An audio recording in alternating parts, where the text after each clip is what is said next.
If you're actually successful at preventing a pandemic, it looks like you're not doing anything because nothing happens. A pandemic doesn't happen.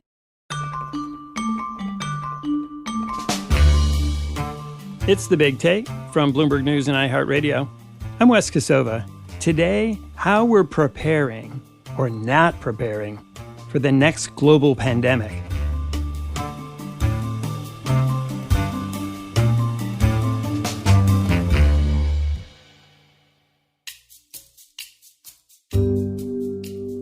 The coronavirus pandemic may not be over. Just look at the deadly surge in China right now. But in the U.S. and many other parts of the world, it's no longer as front of mind. And if we're all breathing a tentative sigh of relief, virologists and public policy officials are already starting to look ahead to the next pandemic and making sure we don't get caught so flat-footed when, not if, it happens again. So how do we prepare to fight off a possible threat we know nothing about when we're still struggling to keep on top of the one that's right in front of us? Here to answer that question is Dr. Rasmussen. She's a virologist at the University of Saskatchewan's Vaccine and Infectious Disease Organization, and she has spent years studying the emergence of avian flu, Ebola, and of course, COVID-19. Dr. Rasmussen, thanks so much for being here. Thanks so much for having me, Wes. Angie, as someone who thinks about pandemics a lot, I'm going to ask you maybe an unfair question just to start. We're not done with this one yet, but where do you think the next one comes from? Well, I think the next one probably comes from someplace similar to where this one came from. And that is our increasing interactions, increasing encroachment on animals, on wild spaces, in places where people either haven't been before or in places where we're using the land potentially in different ways, interacting with nature in different ways. Now, this pandemic started likely due to zoonotic spillover at a market in Wuhan, China, where live animals were being sold. But this can happen in many, many different scenarios. So where people are in contact with animals, whether that be through animal sales, raising animals, farming, those types of activities, or just clearing land, disrupting ecosystems, driving animals from where they live into new places and coming into contact with people. I really do think that that is where the next pandemic is going to come from. And that's really where all of the pandemics that we've been experiencing are coming from. So we are seeing viruses increasingly emerging. You use this expression, zoonotic transmission. Can you explain exactly what that is? Zoonotic transmission or zoonotic spillover refers to a virus or any kind of infectious disease being transmitted from an animal host into a human host.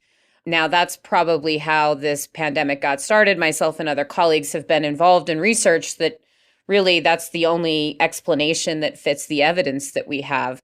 But zoonotic spillover really refers to that virus, which was not previously in humans, coming from its animal host and getting into the human population and spreading from there. You know, we think about pandemics as being these fairly rare things. Pandemics are actually fairly common. Certainly in virus emergence and epidemics are very, very common. And it's, not always novel viruses. That is sort of infrequent compared to other viruses that we know about. But for example, in 2009, we had an H1N1 influenza pandemic. We have influenza pandemics roughly every 10 to 30 years. So they happen a lot more frequently than people realize. They can be less disruptive than this particular pandemic has been really globally. An epidemic it might not spread around the world, but it can still be incredibly disruptive regionally. And it actually can cause global disruption. So SARS coronavirus 1, when it emerged, was for the most part restricted to East Asia, and then it did come over here to Canada. But nonetheless caused huge disruptions in things like global travel, cost a lot of money, harmed the global economy. So certainly something doesn't even have to be technically a pandemic to cause problems around the world and to really impact the global community. So you've described how the next pandemic is likely to emerge. Do you anticipate that it could be a deadlier pandemic, a deadlier virus than the one that we've, just lived through? I mean, that's certainly possible. And, I think that this pandemic has shown us that a virus doesn't actually have to have a catastrophically high case fatality rate to still kill millions and millions of people and to cause tremendous harm globally to people, to communities, to economies. It doesn't have to be something that is like Ebola, where, you see a majority of people who get sick die from it. And actually, viruses like that, they can cause big epidemics for sure, but there's not a lot of viruses that are transmitted by the respiratory route, which is one of the reasons why the COVID pandemic has been so destructive and it has impacted so many people. It's a lot easier to control viruses that aren't being transmitted in the air that you breathe. There's also viruses that are not coronaviruses that don't necessarily even cause primarily respiratory disease, like Nipah virus. It's in another family of viruses, but it can have as much as a 50% mortality rate. Can you say more about that one? Because I think people aren't as familiar with that. Yeah, so Nipah virus is actually transmitted from bats and from pigs. Pigs get it from the bats and they can transmit it to people. It also can be spread person to person, but fortunately, it's not as efficiently transmitted. And Nipah is spread by the respiratory route, but it is primarily deadly when it causes encephalitis. So it actually causes a brain disease. If anybody's familiar with the movie Contagion, that fictional virus was based on a more transmissible version of Nipah virus. Now, Nipah virus keeps me up at night, as well as its cousin Hendra, because they do have such a high mortality rate, and they can potentially be transmitted by the respiratory route.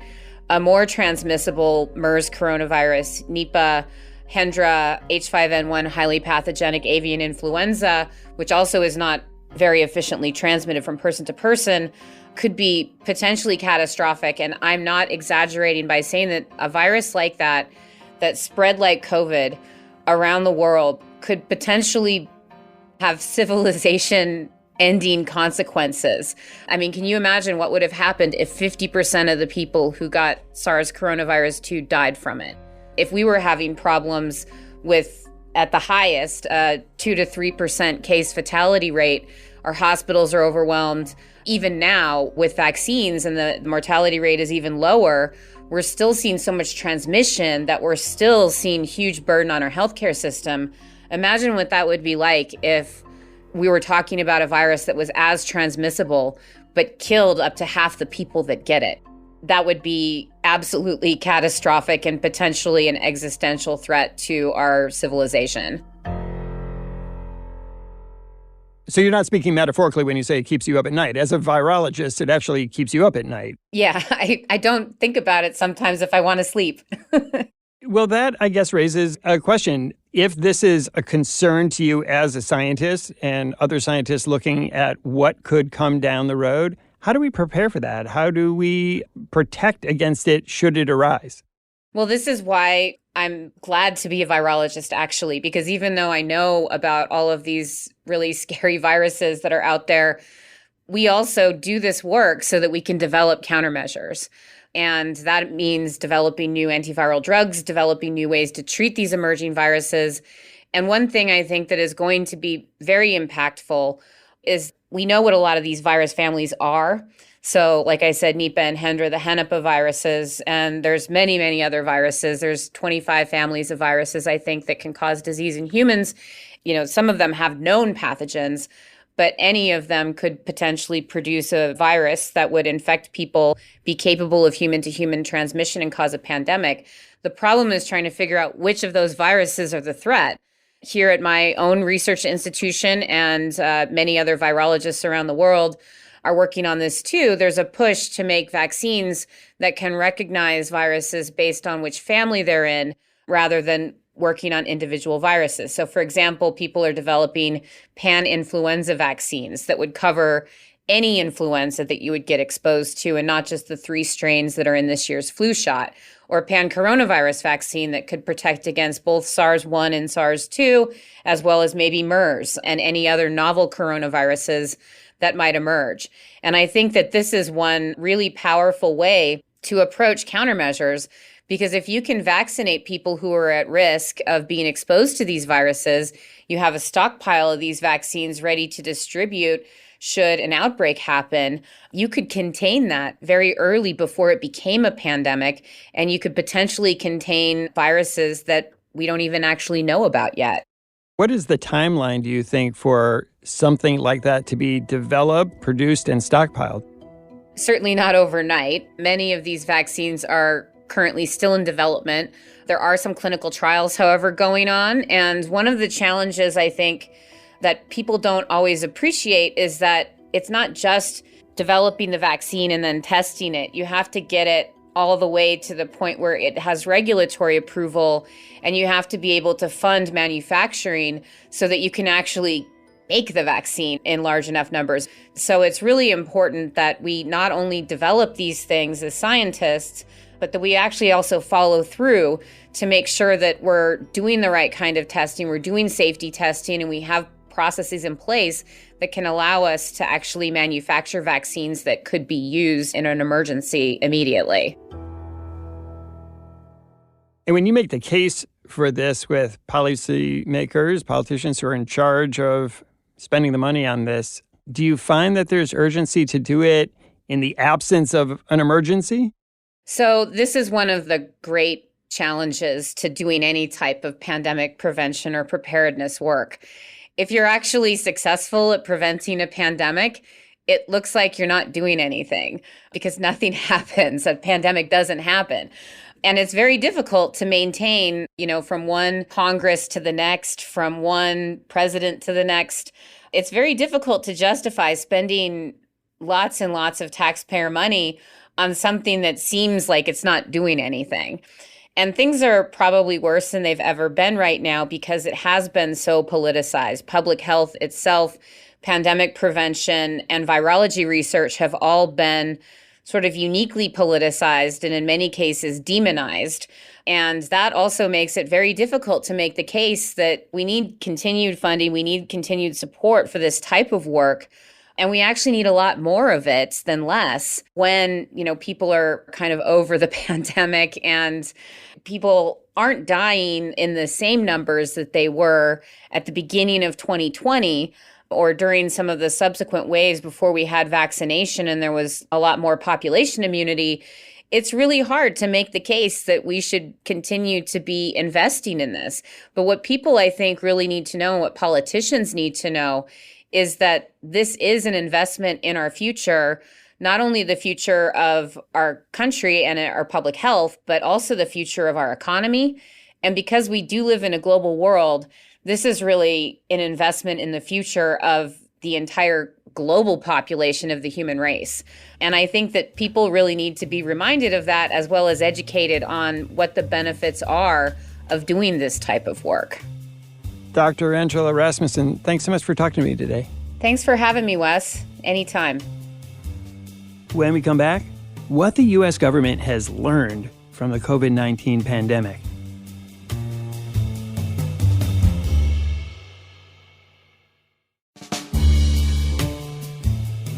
I'm here with Bloomberg's biosecurity reporter, Riley Griffin, and White House reporter Josh Wingrove. Riley and Josh, thanks so much for being here. Thanks for having us. Thanks for having us. We just heard from virologist Angie Rasmussen, who told us about the increasing threat of virus transmission from animals to humans.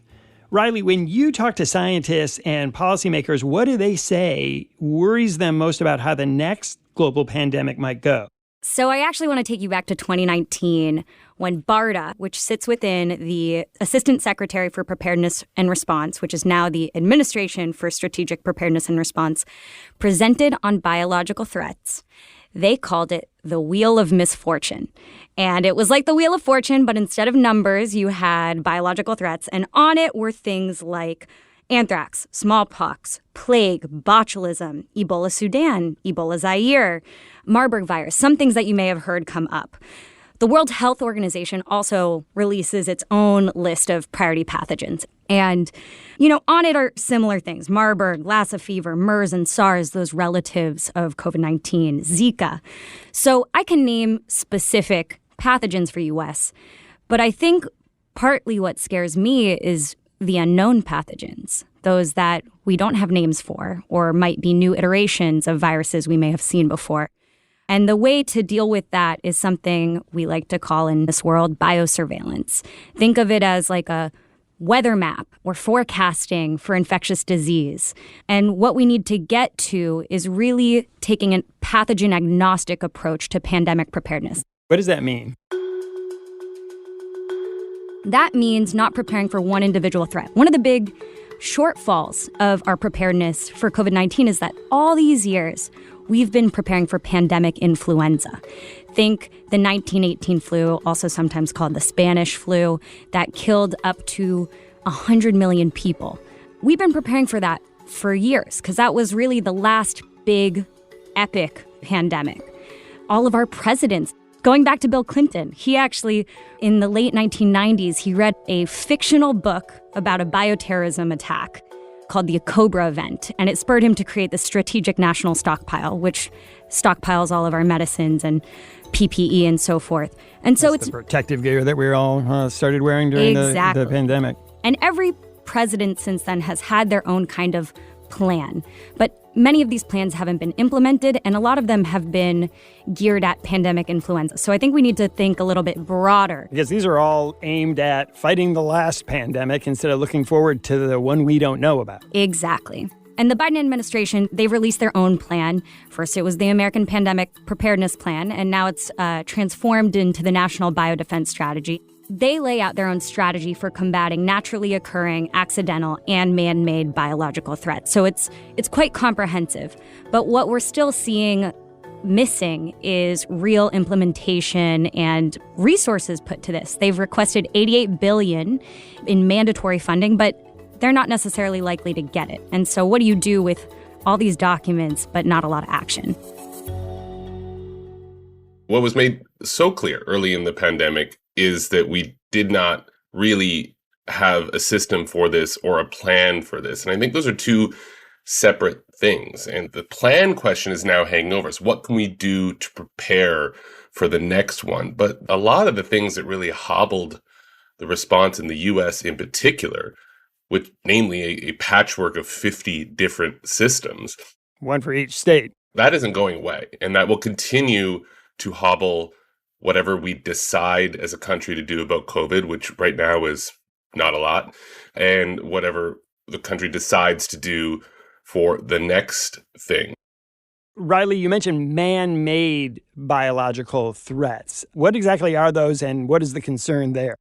The concern there is that viruses, bacteria, other pathogens could be weaponized and used either inappropriately or for nefarious intent, or that legitimate research done in academic and private sector laboratories and in government facilities might have accidental consequences. And so I actually just got back from Geneva from going to the Biological Weapons Convention, a review conference for this international treaty that bans a class of weapons of mass destruction.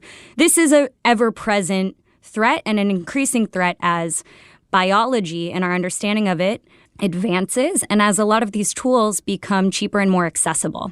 And when scientists look at their best guesses about what to prepare for, like every year there's the flu vaccine, and they take the best guess of which strains might be the ones that hit us all, and we hope that we hit a year where they guessed right. And when they don't, we get a bad flu year. When they're preparing for the future, how do you guess? You just named like 15 different things that could kill us all. How do you know which is the one that we should be preparing for most and which one would be a little bit further down the list?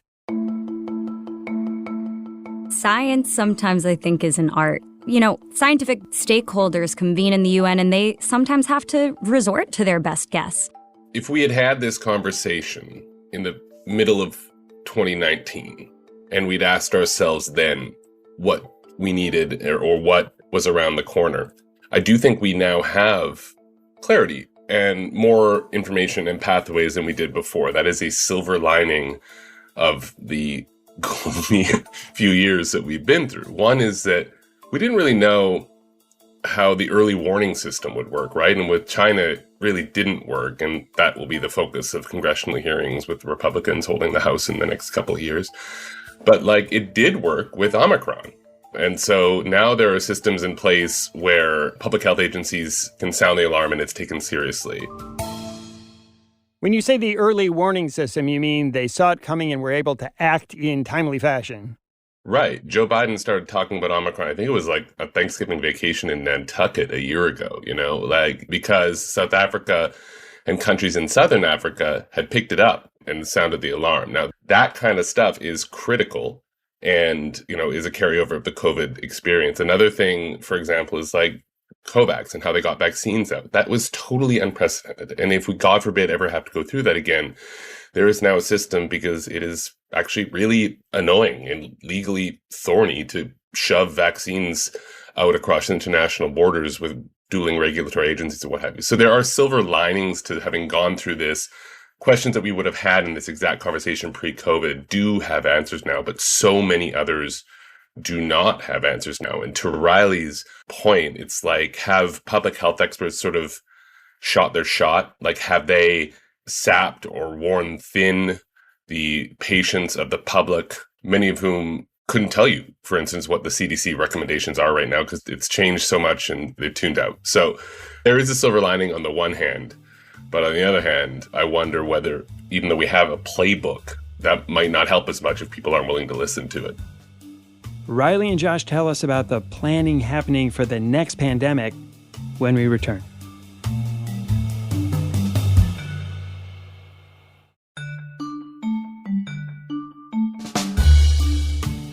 Josh, you said that if we had the benefit of foresight in 2019 when this was coming down in December, maybe things would have been different. Riley was talking about how every president had prepared or tried to prepare for this, so those preparations actually didn't work. How then does the administration, do all of the agencies involved in this sort of work figure out how to prevent what Riley is describing? Well, I think there's a lot of them who are doing that work right now. The question I have is whether they'll have the money to do anything about it, right? Early on, just to go back west to those early days of COVID, Trump really did take it seriously for a while. There was not enough PPE. There was not enough supplies. There were not enough ventilators. There were hospital ships outside New York. Remember this. And that was all under Trump. I think we sort of forget, that there was an election throughout this.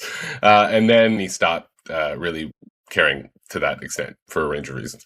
And so now what we have is this question of what's left over and where to go from it. As we stand here, the administration is begging for money from Congress that they are not getting for COVID response. And that is for stuff to deal with developing vaccines. You mentioned the flu shot that we get yearly. That's what they want to do with COVID. The first version of that has had really abysmally low uptake. And there's not really money in the system right now to develop next year's annual COVID type flu shot because they just haven't allocated anything. They also have no money to buy more vaccines or, buy more Paxlovid, which we give to more severe cases when they get it to minimize their symptoms. And so the current question of what are we going to do about the next pandemic, I'm kind of worried about what we're going to do about the current pandemic we're still in. There is just simply no appetite in Congress as of now to fund anything for it. And that at some point you have to think is going to start being a problem. Riley, it's kind of an important point. If we can't get enough money to pay for a pandemic that's still happening right now, where is the resolve to pay for something that we can't see, you don't know which it is, and don't know when it's going to come? I'm going to give an answer you might not expect. I think it's coming out of the Defense Department.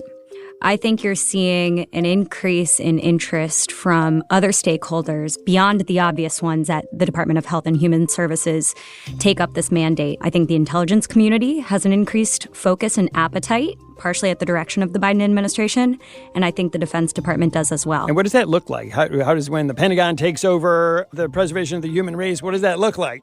Well, I'll give you one example. Recently, my colleague Madison Muller and I broke a story where the Department of Defense had cut a deal with Moderna for messenger RNA vaccines for Ebola viruses and other threats.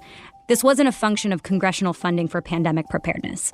This was DoD saying this is something that affects troops, and we have the money to deploy, and we don't need to go through all those layers of bureaucracy and approval to get this done. They just did it. I think there's a lot more work like that happening. If you look to the intelligence community, they're developing tools for bioattribution. That is actually to look at a pathogen, to look at its genome, to sequence it, to look into the DNA and say, can we see human signatures? Meaning, can we look at the DNA of a virus and determine whether or not it was naturally occurring or that this was a function of a human touch? These are quiet things that are happening outside of the Department of Health and Human Service enterprise that are in the name of biodefense, biosecurity. And so I am watching this closely because I think a lot of that work, if it's going to get done, is going to shift in that direction. Josh, as a political matter, I suppose as a policy matter too, I don't know, it feels kind of weird to let the Department of Defense and the intelligence community lead the way in this sort of thing. Is that how, say, the Biden administration wants this to play out? How any White House wants it to play out?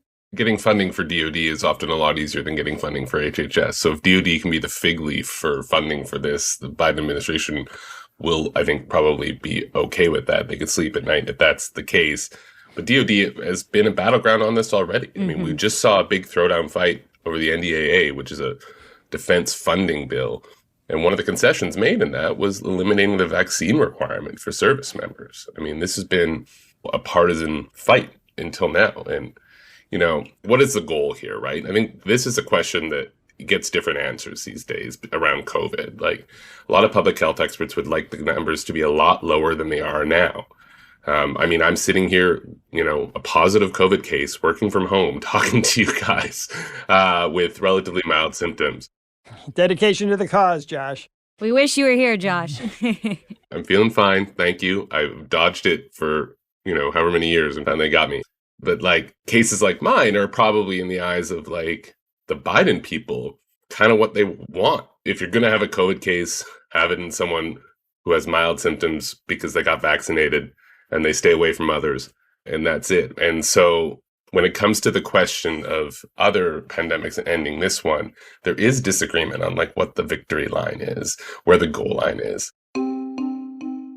You know, it's hard to be optimistic when you're thinking about doomsday threats like this. And Josh and I have been in the trenches together covering COVID since the very beginning.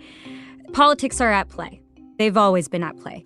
But there are public health officials that have made this their life work, and they have been at the CDC for decades. They were thinking about COVID well before COVID happened. Coronaviruses have been on the radar. We've seen coronaviruses before. The CDC is undergoing a reorganization right now, an overhaul, if you will, to become more of a responsive agency. And there will be workforce changes and structural changes that will potentially outlive the tenure of Director Walensky, who currently runs the CDC. And you interviewed Dr. Walensky back in November of last year. Let's hear what she had to say about some of those changes. So one of the things that we learned is that we need to be more nimble about how we develop and deliver our science. We have to communicate that not to necessarily only public health officials and to scientists, but we need to communicate it to the American public. We need easy to understand, easy to implement policies that are dedicated in science, devoted and based on science, but that we can really convey in a simple policy message. Riley, you said there are structural changes happening at the CDC to minimize the threat of the next pandemic. What are they? I'll give you a really simple example. I don't know if a lot of people know this, but over at the CDC, the folks working on COVID had to volunteer to do so. They actually raised their hand, right? They were working potentially on HIV or birth defects. People had to raise their hand to go over and work on COVID. And that caused a lot of issues in terms of the speed of the response. If you needed 3 epidemiologists to work on something, you had to scan the agency and find them. One change that they're making is that you're going to deploy CDC staff like troops. They're going to give their availability months in advance. And if a crisis emerges, the CDC will readily deploy them. So that's a readiness change. There are other changes we can outline. But the point is, there are these cultural and operational things that are just going to be flipped, if you will, to make it more of a responsive agency rather than the academic, bureaucratic, scientific kind of guidance entity that it's been for so long. Josh, one of the things we saw in the pandemic was how in the U.S. there's 50 different states, so 50 different responses, some better than others. Another thing we saw was every country had its own response. Have governments learned from COVID that there's value to coordinating and cooperating from the beginning, or are we going to see something similar the next time sort of hell breaks loose? The optimistic answer is yes, some things worked better. COVAX exists. COVAX is the system that we set up to help get vaccines to low and lower middle income countries when rich countries jam to the front of the line. Like, if you think Ticketmaster is bad, like, the COVID vaccine process buying was insane and rich people got it and poor countries did not. And so we now have a system to at least get some vaccines to poor countries, but countries fundamentally responded in kind of a everyone for themselves way. I don't know. No, I don't think it's a kumbaya moment.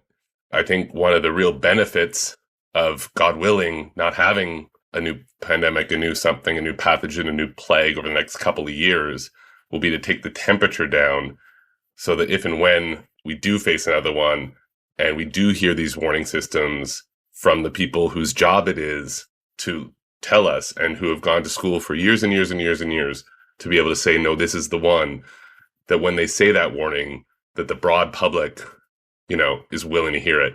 And at the international level, too, I think there will be some basic learning lessons, like travel bans. They're not very effective. Just because you're blocking flights from one country doesn't mean a virus is going to enter through another. So there have been some successes and some obvious failures throughout the pandemic. And you got to think that those very equipped public health officials that Josh is describing are taking note of what didn't work. Riley, when you look down the road, which is your entire job, what are you watching for? What should people listening to this podcast be looking out for? I'll give you a present answer and a little bit down the road. I mean, I think we're still grappling with a lot. Josh said he alluded to some of the issues with the lack of funding for current pandemic response. We've got COVID, we've got polio, we've got Ebola, we've got RSV, we've got Mpox. Our hands are full right now. And I think there might be some pandemic fatigue, but that doesn't mean that there aren't active threats that demand active response. So I'm thinking about that quite often.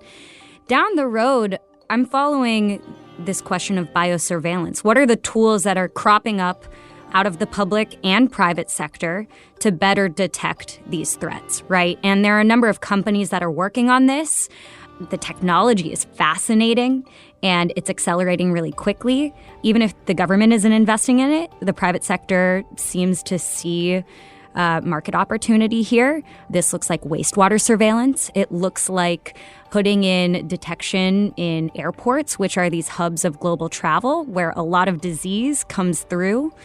And so seeing what sticks and what continues to have investment beyond this cycle of panic and neglect, I think will be a really telling portrait of the future. If we can continue to buy into these technologies, we will be better equipped. Those early warning signals are the most important thing. You can't catch it late. You got to catch it early. And so where government, academia, and the private sector will rise to that opportunity and create a better weather map for infectious disease, that's what I'm looking for. I don't want to leave you, Wes, too sad. I'm a Debbie Downer apparently right now. Well, you do have COVID, man, so you're COVID forgiven. Case. Yeah, I know. I'm trying to be upbeat. He's living it. The price of the unfortunate threats and the distrust that has stewed up with medical professionals is that lives were saved, right? A recent study showed 3 million lives were saved in the U.S. because of the COVID vaccines.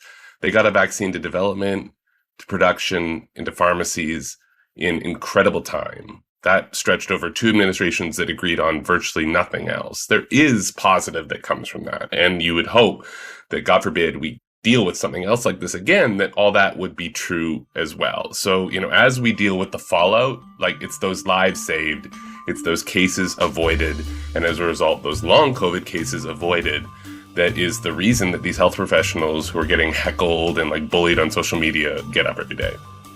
Riley Griffin, Josh Wingrove, thanks for taking the time to talk to me today. Thanks for having us. Always fun to be with you, Josh. Thank you, Wes. Oh, Riley, swimming in your wake as always. But Wes, I try to bring some optimism. You can check out more of Riley and Josh's reporting about preparations for the next pandemic at Bloomberg.com. Thanks for listening to us here at The Big Take, a daily podcast from Bloomberg and iHeartRadio. For more shows from iHeartRadio, visit the iHeartRadio app, Apple Podcasts, or wherever you listen. Read today's story and subscribe to our daily newsletter at Bloomberg.com/BigTake. And we'd love to hear from you. Email us with questions or comments to bigtake@bloomberg.net. The supervising producer of The Big Take is Vicky Vergolina. Our senior producer is Catherine Fink. Our producers are Mo Barrow. And Michael Falero. Hilda Garcia. Is our engineer. Original music by Leo Sidran. I'm Wes Kosova. We'll be back tomorrow with another Big Take.